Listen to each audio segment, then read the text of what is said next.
Devam edirik Əqrəb bürcü ilə. Görək üzümüzə gələn həftə əqrəbləri nə gözləyir. Bu il əqrəblər üçün çox çətin il oldu. Görək.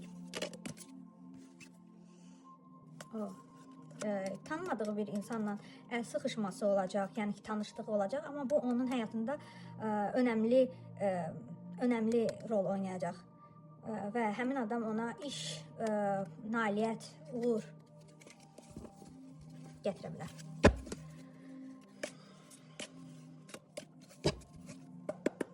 Əqrəbləri görək.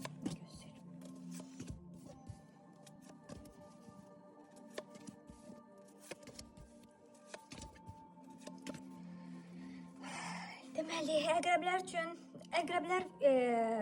fiziki və mental olaraq artıq yorulmuş özlərini hiss edirlər və istirahətə, fasiləyə ehtiyacları var. Həqiqətən tam özlərini çökmüş bir halda hiss edirlər. O baxımdan tətilə ehtiyacları var. Çünki gizli saxlı hər hansısa bir məsələ ilə bağlı problemlər yaşaya bilər. Üçüncü, gözləri açıqdır və onların hissləri onları heç vaxt aldatmır. Ona görə öz hisslərinə güvənsinlər. Kimsə onu manipulyasiya etmək istəyəcək və bu onun manipulyasiya eləyərək əleyhinə nələrsə demək və yaxud da hadisələr tam onun əleyhinə olsun deyə addımlar atacaq. Bu onun arxasında hansısa birinin axmaqca deyək, kimsənin səhv deyək, yalanmı deyək, arxasınca bir söz-söhbətmi, manipulyasiya yaradacaq bir situasiya yaradacaq. Yəni bu əslində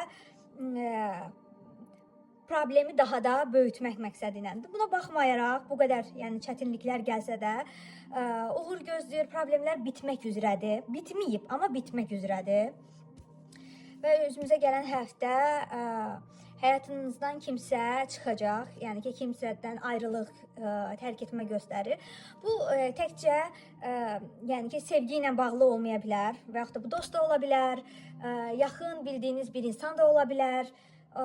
Kimdənsə uzaqlaşma qərarı və yaxud da belə deyək də ayrılma qərarı alacaqsınız. Bir kart açıram. Sevdiyiniz insanla bağlı.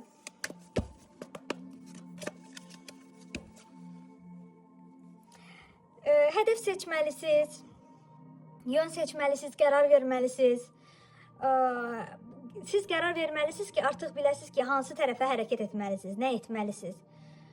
Ümumiyyətlə, həqiqətə çatmaq üçün sizə qərar vermək, bir yol